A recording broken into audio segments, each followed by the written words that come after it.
She said, I want to play this for you. This is rock and roll guitar.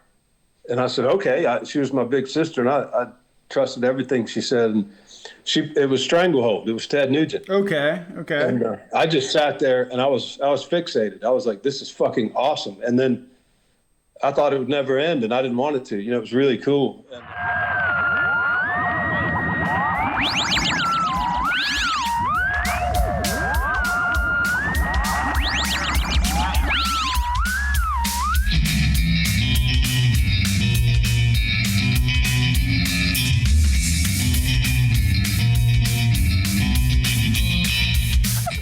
Eleuthera. Yeah? Yeah, and that's just a little strip of limestone in the middle of the Caribbean. Oh, that's cool. Well, it's actually got the Caribbean on one side and the Atlantic on the other. Oh, wow. How do you achieve that aside from some kind I don't know. There's a bridge where the place is super narrow, and there's one bridge where the Atlantic is on one side and the Caribbean is on the other, and there's a completely different color of water. Oh, that's crazy. The water's behaving differently. Everything is different. That's absolutely nuts. Like, closest I experienced that was the bridge over to the Florida Keys, where the water is purple on one side and kind of green on the other. Yeah. Similar thing. Oh, that's crazy. How long were y'all down there? 5 nights. Ooh. Just 5 nights. It was just long enough where, you're ready to. We don't usually go out of town very much, maybe for 3 nights or something. But yeah, we're both so busy that we're not accustomed to spending longer. So it's pretty nice. But at the same time, you have the sense that things are getting away from you back home or something. So you want to come back. Yeah, I don't know what that is. Like, you can't go somewhere and just fully relax without being like, you're already starting to think of what it is you need to accomplish on the drive home. I don't know what that is. Is it American? I don't think it's just American, because here in Germany they have quite the work ethic as well. I think it's we're just, I suppose, as a society, kind of trained to not be able to relax. I think so, but don't the Italians and the French and the Spanish, they all know how to kick back and relax. It just seems like we're uptight, and the British are uptight and work too much. And now you mentioned the Germans, that makes sense. Like, German is a very business-oriented language. If you want your company to thoroughly succeed, hire a German. I think maybe it seems that the the countries that have the more romantic languages are the ones that take it the easiest, if you think about it. That's what I was getting at, yeah. And from what I have been able to figure out, well, there's a couple of schools of thought on English, and people say it's Germanic, but I think that's been a default assumption. I'm not an expert, but I've been checking out some stuff about it, and they say it's actually behaves like a Scandinavian language, not like German, and as far as grammar and syntax and stuff. Well, it's interesting because as far as German goes, words are gendered. It's so strange. Yeah, French is that way too. All the Romance languages have that, and we've gotten rid of that. And I don't know how did we get rid of it and see through it? From what I've discovered from my research, is that a big part of, especially even the South, it comes from certain areas of Britain, and as time went, and I suppose the accent got more Americanized, it became less sounding like, honest to God, British and slower, and then the drawl kind of came in, because you can hear where certain words, come from when you hear, a southern drawl. You can hear where the little bit of British accent is in it. Mm-hmm. Maybe that's why the British actors are very good at doing the southern scenes. Maybe for some reason all the American actors have to act British, especially if they're any time like I don't know past like 1990. Yeah. It's like, but this movie takes place in the 70s. Do the British accent. Okay, fine. Fuck. Yeah. That's funny. It takes getting used to when I studied French to get used to the dividing everything into male and female. I just wasn't used to that, but thought, what a nuisance, you know? Well, the thing is that also the gender of the item also, determines the syntax for the rest of the sentence too. Yeah. Especially if it's plural. Yeah, if it's plural and feminine, there's going to be a lot more letters. So, man, you was telling me that work's been going good. CARR amplifiers, yeah? Yeah. Dude, tell me about it. What's up? Like, I never really got the lowdown behind them. Well, it's very small. It's maybe 8 or 9 of us, maybe 5 full-time people, and maybe 5 part-time, I think, various ones. A couple of guys only come in 2 days a week. There's, I think, 3 guys that come in only 2 days a week, and they have little specialty things they do, and then they get out. And but I'm there every day, and Steve CARR, the guy that owns it, and he's owned it. He started it back in '98 or '99. Yeah. And I met him in '99. He fixed an amplifier of mine. It was a JCM 800. We were passing through, and actually we lived here by then. But I was introduced by a mutual friend, and he was still repairing amps and building his own, like kind of doing both. And he eventually was able to stop repairing everybody else's stuff and just focus on building his own. And then fast forward about 5 years, and then I was working for him. And that was 18 years ago. I've been there a long time. It's just, it's so cool to know that sort of boutique amplifier is still, not only in demand, but also made with such love. I'm sure that, from, you did a lot of time on the road before you came off the road, so I'm sure you were able to put your input in when it came to being like, this is what a road amp needs. This is how hard solid it needs to be. Yeah, it's funny. He already had that all figured out, and that was his goal, was aiming it at working musicians. Not, I mean, it's funny the way it has worked out is the way a lot of things do. It's totally different than what you plan, but a lot of our clientele is sort of the blues doctors and blues lawyers, Right. They're not really touring or playing or recording. They're just kind of getting off, and that's great. But and that keeps the ship afloat. But he was right off the bat making stuff kind of overbuilt, just so it would last. And there's dovetailed joints on the cabinet work. It's all.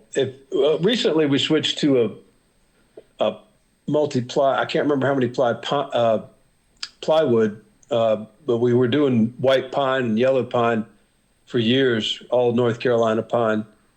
And actually, most of the amps that we still produce are still done in pine. It's just only been the last, I think, 3 models we put out. 2 models or 3 models we put out in plywood, just to make them a little lighter. That's the other thing we're finding out is our clientele is getting old. I think we all are. Yeah. What got you off the road? I know that you toured pretty heavy there in your band Jack Black. God, I love listening to that band. But you toured pretty heavy, and well, we hit a point where we were sort of treading water. We made a move from New York to North Carolina. Yeah. And we were doing well. We were doing really well in the South, all through the South. We did well, and we did well out in the Midwest. And and we did well in New York City, but we didn't do well anywhere around New York City. It was like we couldn't get a gig before we got to Baltimore, and we didn't do well up in Boston and places like that. It just never kind of took. And so the plan was to move to the South. And then we'd been, so if you live in New York, you have to gather up all three guys in the van, get all your shit in there. And then once you're all in the same van, then you got to set your sights on getting out of the city. Yeah. You know, and that's a whole nother trip. And then once you get out of the city, then you got 8 hours to drive, you know, to get to a friendly town. So we thought, why don't we just move to where all the friendly towns are if we're serious about this, and then we'll pay less rent in North Carolina. We won't be sweating that New York City rent. And then, you know, you can leave the van loaded. The interstate is nearby, so are a bunch of cities that you can play. So we were looking at it like that. And the guy whose idea it was the drummer. And he, once it got down to it, he chickened out and decided he was staying in New York. And so the bass player and I moved, and then we picked up a drummer fortuitously down here that was really good drummer, and we didn't miss a beat. So we kept going. And after a while, we were treading water, and we were just like, you know, getting a little long in the tooth to be doing the same thing and sleeping on people's floors and stuff like that. That's for a man in his 20s there. I was already in my mid 30s. So, and our drummer sort of bailed on us, the last drummer. So we still had some tour gigs lined up. So we got this other guy, and we also had a European tour lined up. And we didn't want to throw in the towel or anything, so we wanted to hit that European tour and see what would happen. And so we just held on and went to do the European tour, and we had a ball doing that. And we were over there for a month, I guess. And then I came back here, knowing that the band was pretty much over, and also I was getting married in 3 weeks after that. So then I got married right away, and then Charity joined her own band, Jimmy and the Teasers. Right.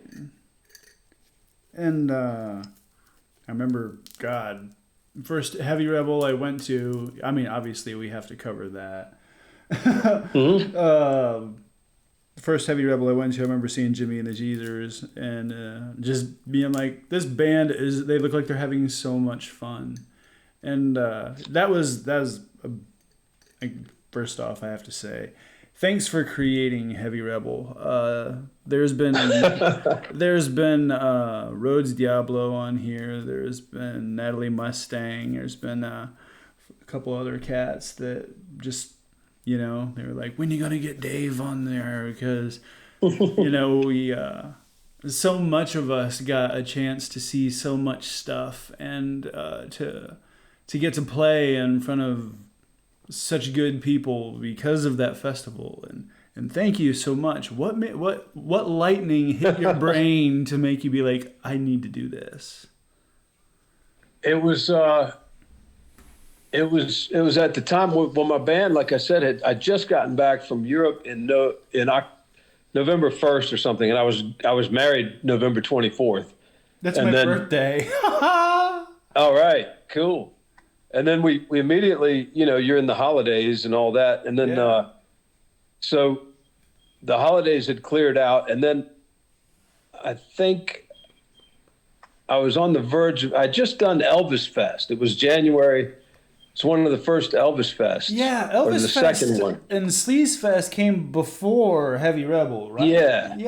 Sleazefest was a 94, 95, 96, 97, 98, 99, and maybe 2000.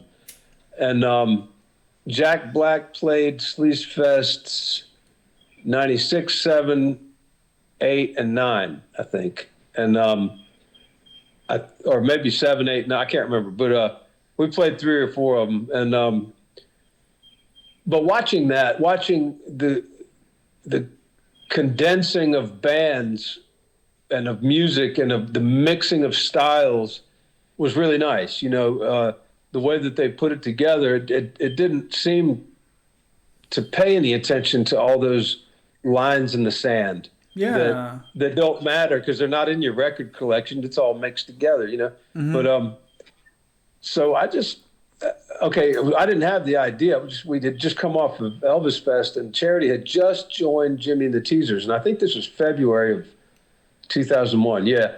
And I was at the Millennium Center because that's where the gig was. It was in the underground. So we drove all the way to Winston, and we're hanging out. It's cold, and it's a weird turnabout because I'm the guy with the band for all these years, and all of a sudden here I am with no gig. My wife's got a gig, but I don't. So I'm sitting there, you know, wondering what to do with myself. And it's a Jimmy and the Teasers and She-Bang and some other band. I can't remember. And Mike Martin was putting the show on, and he had access to the place because Greg Carlisle owned it, and he also was Mike's landlord because Mike had an auto body shop around the corner, and Greg owned that building as well. So that's how he knew Greg. And Greg was renting that place out, and Mike said, "Man, I can get this place." And I said, "What are you talking about?" He said, "I want to do a show, and I can get this place." I said, "You can get this fucking place?" And he said, "Yeah." And I said, "Well, we got a show, buddy." I said, I can get the bands.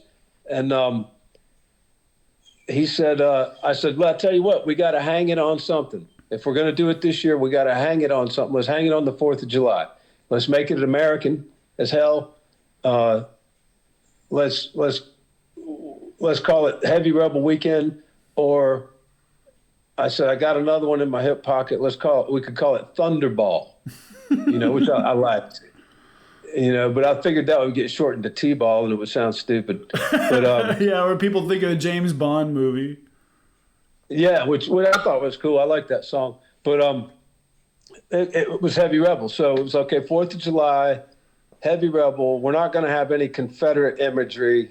We're going to have pictures of American rebels, you know, like music rebels. That's who it's referring to. Yeah. The ones that turned over all the shit and just tilled the earth for us, you know. And we also said, we shook hands. We said, look, if we lose money, we're going to split that debt 50-50. If we make money, we're going to split that profit 50-50. And that's just how it's going to be the rest of the time. And we just shook hands and started getting to work. And as we only had 2 stages in the day that we shook hands, and then a couple of weeks later, after I was calling bands and getting a lot of responses, we came up with that 3rd stage. I didn't know it was down in there, the jailhouse. Yeah. And I hadn't been in there that far, but so by opening, we had 3 stages, and you know, I just figured, well, I'll rotate them like I do with Elvisfest, and you know, they rotate the schedule anyway, so people can catch a little bit of everything if they want to. And you know, it was more like a curiosity. People, you know, it wasn't highly attended or anything, but the people that went all came back, you know, and brought people with them the next time. And so the second year, the first 2 years, I think it lost money. I think the 3rd year it broke even to pay. Everything was able. We were walked away not owing anybody anything for the first time. And then the 4th year and the 5th year, I think we finally started making a profit, you know, and being able to sort of get back to zero, in a sense, in the long view, and it just kind of went from there. You know, we would throw in different events in the middle of it. People were getting married there. I think people did everything but get divorced there. But yeah, I played during a wedding, and yeah, I mean, you come up with such great ideas, like, you know, banana pudding eating contest, obviously beer drinking contest. Yeah. And then there was, what I really liked was, you know, for example, like the slap down or the guitar competition. It was just a chance for, you know, people to get up there and, you know, kind of do their thing, and then give the crowd a show, and maybe get to play with other players they normally wouldn't get to. Yeah, and the point was, to sort of condense this scene or distill it. Mm-hmm. And all these bands that didn't have a regular place to play. They're sort of like misfit bands in a lot of ways. Yeah, I can't describe it better. And that's like, I purposely didn't book any blues or country or jazz or hip hop or metal. You know what I mean? Because those places rule the world. Those genres, they're the big sellers, and they always have a place to play. And not jazz so much, but you know what I mean? It was like I wanted to just keep it to anything sort of punk or rockabilly or just straight up rock and roll or honky tonk. Bands that aren't afraid to get loud, and bands that aren't afraid to look different than the crowd. Yeah, until they got to Heavy Rebel and they realized they're playing for their people. It was so cool, man. Exactly. It's like a homecoming. That's what it felt like. Yeah. Every year. Every year. It's like a family reunion, but it's people you like, and you're not. It's not some uncle that molested you. It's just, just awkward Thanksgiving. It's like a joyous occasion. And I mean, everything from, people getting to bring their hot rods to, mud wrestling, fireworks at the end. They got to bring their sort of full flower personalities. Yeah. But where they couldn't probably. It's sort of like everybody lives in the closet that's in this Loserville scene. Not the gay closet so much as just like the closet. You can't show your tattoos or whatever at your job, or you work at the bank or whatever. And it's like they saved up all year and came to Heavy Rebel to just blow that shit out. Yeah, yeah. And to say, this is the real me. I'm tattooed. I'm drunk. I'm rocking the fuck out to this band, and I don't give a damn. I know I'm going to do the same thing tomorrow. Yeah, we got a whole weekend of, and then of course the after parties and the jams and stuff. I mean, that's some of the most legendary parts of all of it. I mean, you getting to see the bands throughout the day, and I was talking with Natalie, and we was talking that one of the best parts about Heavy Rebel is the stairs leading from upstairs to downstairs, because you're always curious who you were going to pass. That's right, and I always tell people, in that narrow stairway, you got the truth about Heavy Rebel, because what would happen would be some guy, that's wearing a cowboy hat bumps into some guy who's wearing a mohawk, beer gets spilled, and they're both apologizing. That was my fault. I'm going to buy you a beer. No, I'm buying you a beer. It's that kind of crowd. It's not like, motherfucker, you mohawk motherfucker. It's not like they recognize each other, even though they're dressed differently, but they say, we're still on the same team, so to speak, of just digging this rock and roll scene, It's like a lot of people came there.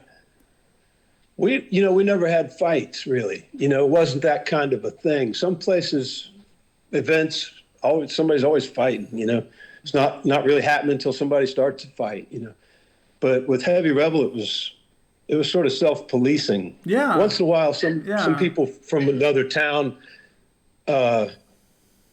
rolled up against some other people from that same town that they didn't like, and they brought a beef with them. You know what I mean? But mostly we squashed all that. I knew the bands knew. If you start a fight, I'm not booking you again. Yeah.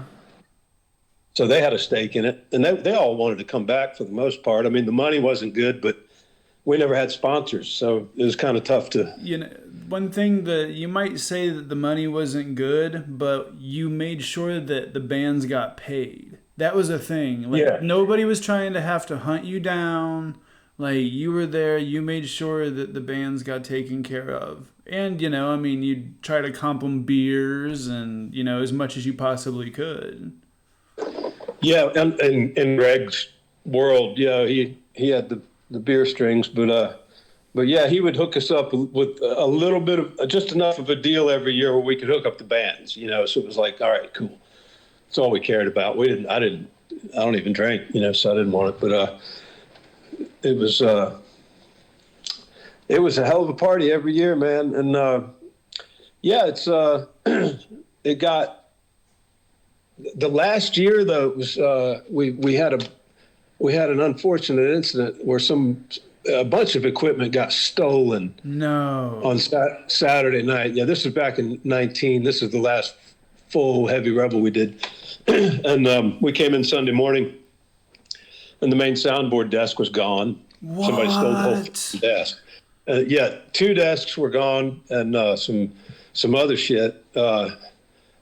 And eventually all that got sorted out, but and the stuff got returned. It was stolen and wound up in a pawn shop. And it wasn't a band. It wasn't anybody that had to do with Heavy Rebel. It was this drunk manager that night. He got drunk and was trying to party with the Heavy Rebel crowd, and people saw that and came in and took advantage while he was passed out drunk.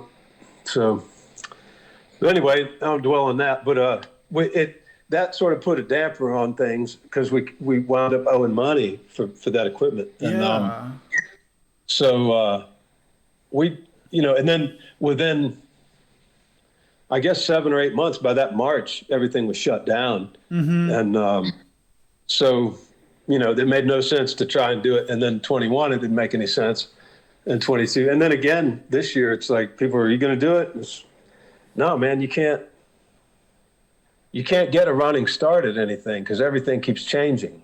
And it wasn't a strong enough event, like attendance-wise, to just wing it and go, well, we'll be all right. You know what I mean? You really, it's a sort of a niche market, and those people have to be in a place where they can come attend without worrying about their jobs and stuff. And everybody's been, tense and worried for the last couple of years.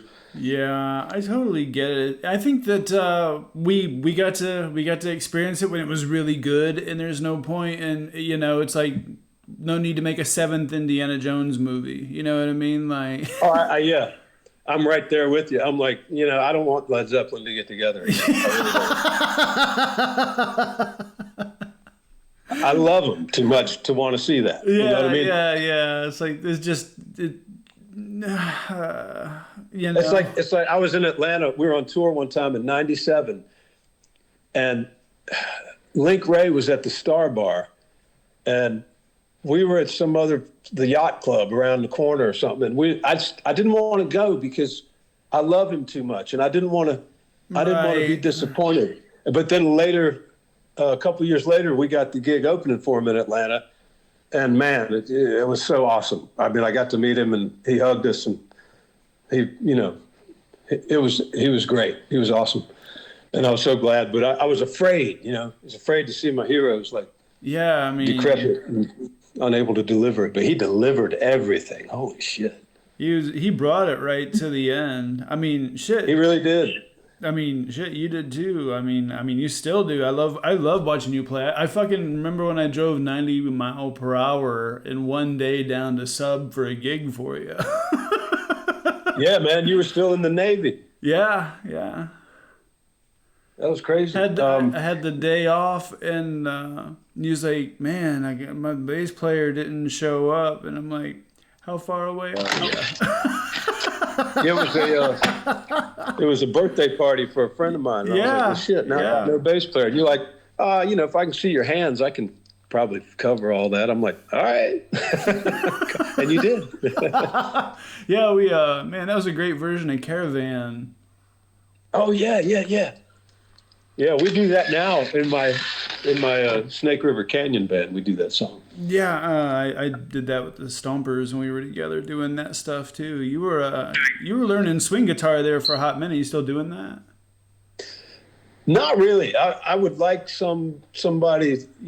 I'm the kind of guy that I sort of need to sit across from somebody and see what the fuck they're doing a couple of times, and as well as hear it. And I was doing pretty good after you turned me on to those play along things, and then my sound card died in my computer, so I was sitting there in front of YouTube, and then there was no sound. So it's dreadful. Sort of. What? I said that's dreadful. Oh, I know. Yeah, it sucks. It still hasn't come on. That was a year ago, but I've been watching it out in my TV room, which is where I am now. But yeah, I instead of pursuing that, I realized what I wanted to do was sing the stuff. Yeah. I still like to play it, but I thought, let me get on this singing it. And so I put the band together, the jazz band. And that's been going really well. And it's just guitar, bass, drums, and saxophone and vocals. Yeah, just a little combo. Yeah, it's like, I call it like I don't know, 2 a.m. last call versions of classic love songs, you know. There's nothing wrong with that. Yeah, and then we pick it up and do some swinging stuff and some stuff for the dancing crowd, little foxtrots and whatnot. But Right. I doubt you get to. but you know, I get to call the shots. I get to sing whatever I want. I'm adding the songs. I'm taking the songs out. I let the drummer call the set, you know, because I don't want to think about it. But you know, I'll just skip over something if I'm not ready for it or whatever. But we're doing A Shadow of Your Smile. We're doing Everybody Loves Somebody Sometime. You know, I'm not doing Volare and Ain't That a Kick in the Head, Right, sort of right. novelty stuff. You know, I'm sticking more to the love song stuff. Gotcha. The stuff that doesn't get the airplay, you know, but it's great shit. Yeah, it's like the D side. Yeah, it's the bedroom side of pop music. Yeah, I guess that would be the D side. Yeah, we're big on Valentine's Day. I'll tell you that. Oh yeah, I imagine. But then the other band, I get to rock out, and there's no singing. It's just a trio, and I'm playing guitar. And again, I get to pick the songs. If I didn't write it, then I selected it, you know. And so I only do what I do what I can handle. You know, I'm not getting too ambitious, but it's fun. It's fun again to be in a trio like it was in Jack Black and be the only guitar player and not have to worry about the singing. And then the challenge is, as a musician, how do I make this band interesting to the audience if there's no singer? Right. And so far we've been doing well with that. People seem to really dig it. And we'll do the theme from Bullet, you know, Steve McQueen movie. Yeah, Or yeah, we'll do yeah. Booker T and the MGs, Time is Tight, or we do Hang 'em High by Booker T and the MGs. And people can't figure out where they've heard it before. They're like, what the fuck is this song? Hold or we'll on, do hold on. the Beatles' Cry for a Shadow. Nobody's doing that, you know, just like kind of It's strange stuff. This is stuff. A lot of Link Ray and stuff like that, and Evan Johns and H-Bombs. like stuff you want to do, so you're gonna do it, and if they like it, hey, that's awesome. You get to pull that beautiful left-handed Evil Knievel telly out. Yeah. I love that thing. When did you get that? Oh gosh, this must be 15 years ago. I was in a band technically that I'm still in called the Poon Hounds, and that's out of Raleigh. Jack Kane from he used to be at the brewery in Raleigh. He was a sound man. He was a fixture there for a decade at least, and then he's at the Poorhouse in Raleigh now. He's been there for about 15 years. And anyway, the Poon Hounds. Oh man, we were like, I don't know. We were sort of like if Ted Nugent was a punk. You know, Okay. and with a ZZ Top thrown in, you know, for the groove, and Yeah. it was just a hard rocking band. 2 guitar players, a bass and drums. So it was like Jack Black with another guitar player. Okay. And so the other guitar player was Stike. He's got a company that you need to know about called Rock Out with Your Cock Out. Fantastic. In acronym, it's ROECO, because that's what it's, you know, take the first letter of every one of those words. So ROECO is a guitar finishing company that he started, and he's a guitar painter. So whatever you want, the sparklier the better, he can do it. And so he said, Dave, what do you want? We need matching guitars. And he says, I'm thinking Telecasters. And I said, okay. He goes, what's the theme? Now, he already had a Strat that he had decked out in the South of the Border theme. You ever been there? Oh yeah, I love that joint. Did it ever recover from the flood? I think so.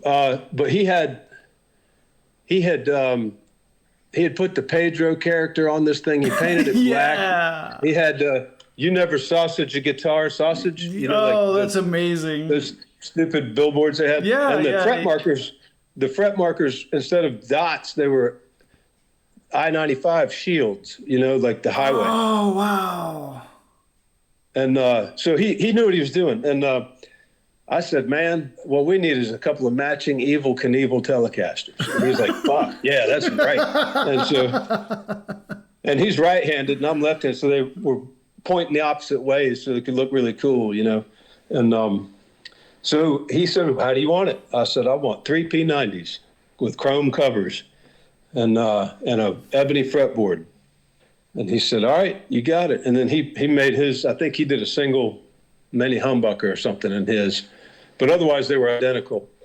And I guess he still got his. I hadn't seen it in a while. But yeah, I'm not doing anything with mine. I'm gonna keep that thing. That's one of the coolest ever, I swear. Like the first time I saw that, I was like, "Oh," and you know, you play left-handed too, so you know it's got that much more appeal to it. At the same time, it's like, "Oh, damn, that is hot." Mm.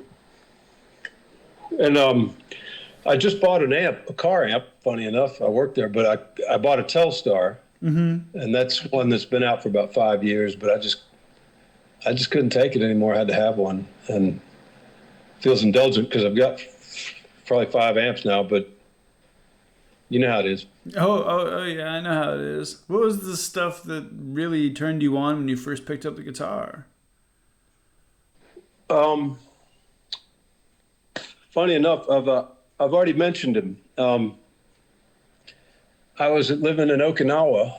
I was 10 years old, and my sister took me aside. My older sister, she was into rock and roll and drugs and sex and everything way before I was. So she told me about everything I needed to know.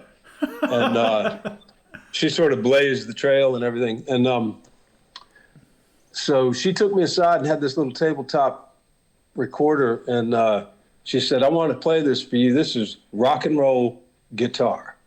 And I said, "Okay." She was my big sister, and I trusted everything she said. And it was Stranglehold. It was Ted Nugent. Okay. And I just sat there, and I was fixated. I was like, "This is fucking awesome." And then I thought it would never end, and I didn't want it to. You know, it was really cool. And so in that same year, I got over in Okinawa, everything was bootlegged and stuff. So I got a bootleg cassette of Led Zeppelin, the 4th album, you know, with Stairway and Black Dog. Yeah. And I remember putting that on and that same tabletop recorder, hitting play and listening to Black Dog going, "What the fuck? This is fucking great." And up until then, I was listening to the Beach Boys and John Denver and bullshit that my other sister heard, all this pop stuff.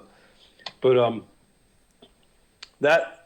that got me on the guitar. And then, you know, I mean, people don't, he's not popular. I'm talking about Ted Nugent. He's very unpopular with his positions on everything political, but I don't give a fuck. It's the guitar playing that I heard when I was first the time age of 10 to about 13. He came out with the double live Gonzo. Everybody had a live album.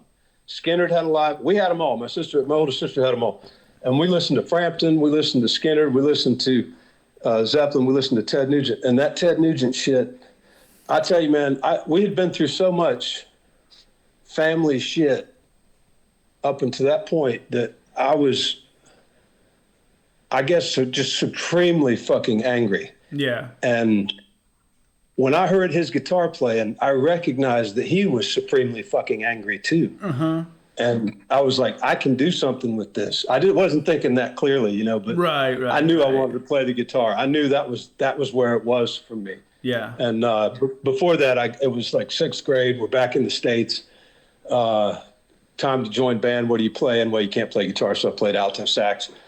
And did that for about 4 years. But in the meantime, I kept sniffing around the guitar till I got one around 8th or 9th grade or something, and started trying to learn it. But yeah, it was really down to that era of 70s hard rock. And of course that led me to the Stones and the whole world of blues. And that just stopped me. I was stuck in the blues for a long time.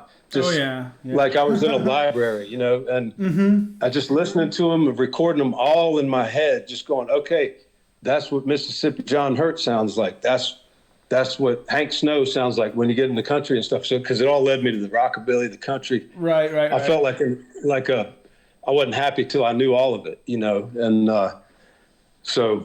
and in the meantime, you know, I had the rock and roll band, Jack Black.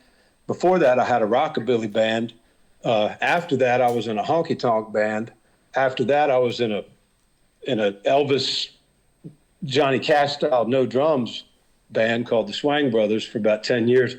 And as soon as that was done, I started singing the jazz stuff. So I just keep moving through the stuff I like the most, and trying to learn. And, and then the Snake River Band, we're writing stuff. And so I get to get my rocks off that way too. And then working at CARR amps, it's like, man, I'm kind of a kid in a candy store when it comes to any sort of creative outlet that you need. You're right. It's, I got to keep reminding myself of that.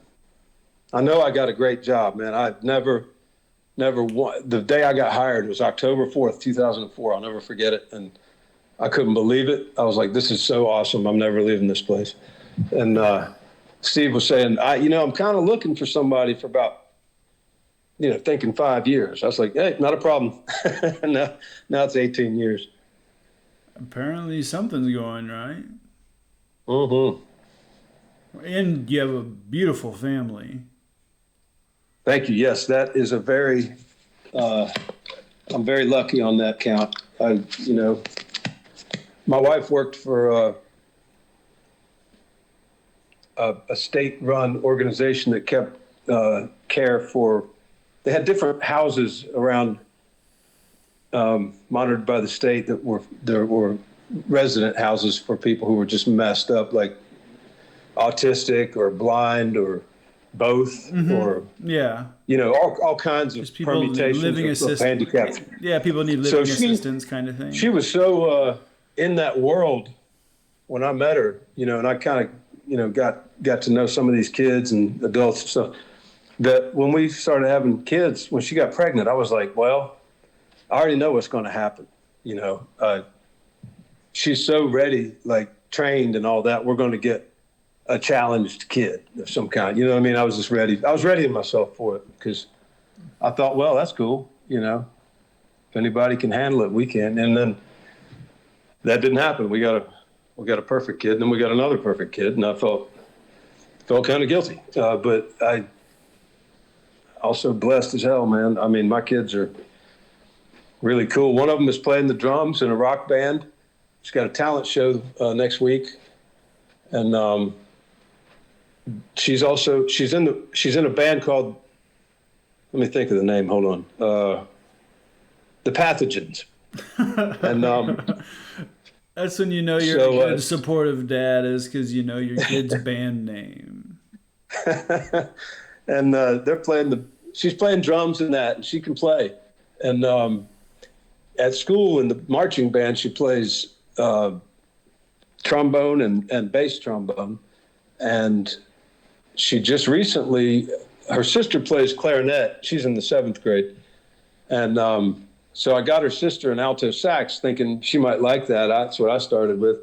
And she didn't seem to care for it, but the older one grabbed it and started honking away on it, and then finally announced that she wanted a tenor sax. So we got her one for Christmas.